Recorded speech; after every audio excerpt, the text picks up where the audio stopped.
Hey everybody, today we're going to take a look at the Crosscut sled made by Rockwell for the Bladerunner.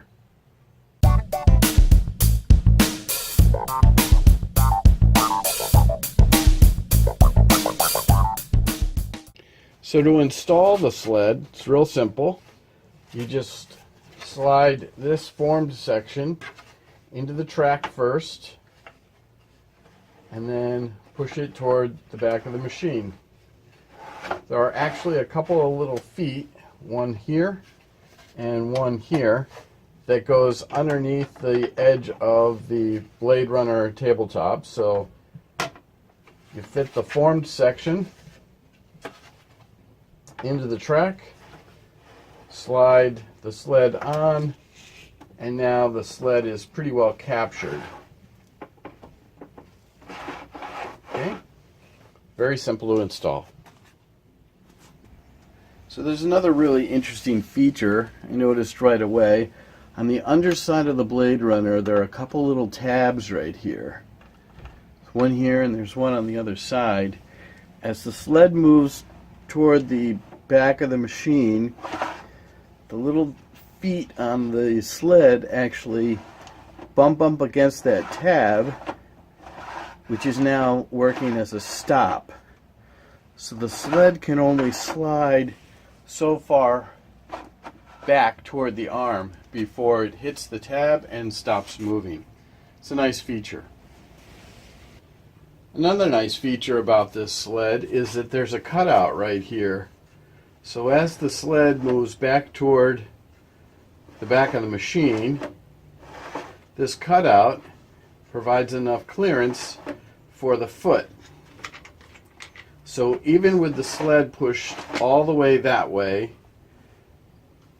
this foot can go up and down without interfering with the sled, or the other way around. The sled doesn't interfere with the foot's ability to go up and down. I think that's a pretty nice feature.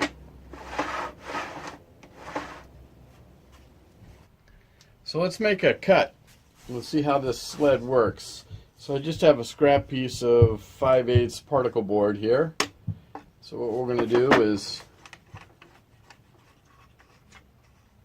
secure the arm. I have installed just a wood cutting blade. So we're going to set the height of the foot.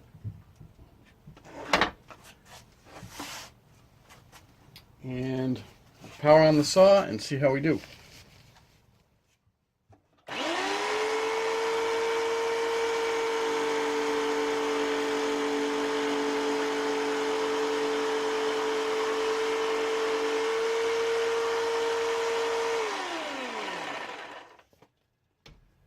All right, I think that went pretty well.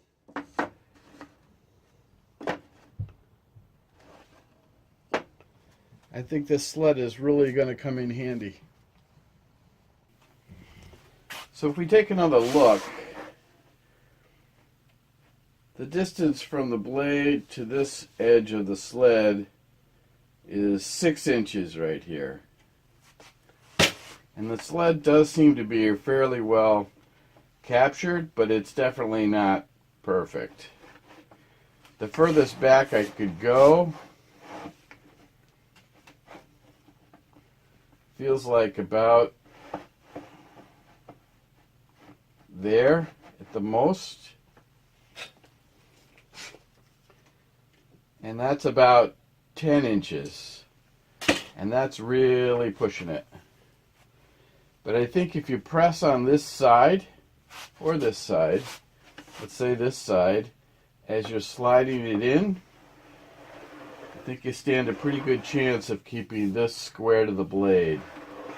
But it does seem like just about there is probably about the maximum you want to go, and that's about 7.5 inches or so. So you're going to be cutting fairly narrow pieces, nothing more than 7, maybe 7.5 inches. If you really push it, you might get to 10 inches. But still, I think the sled will be very useful.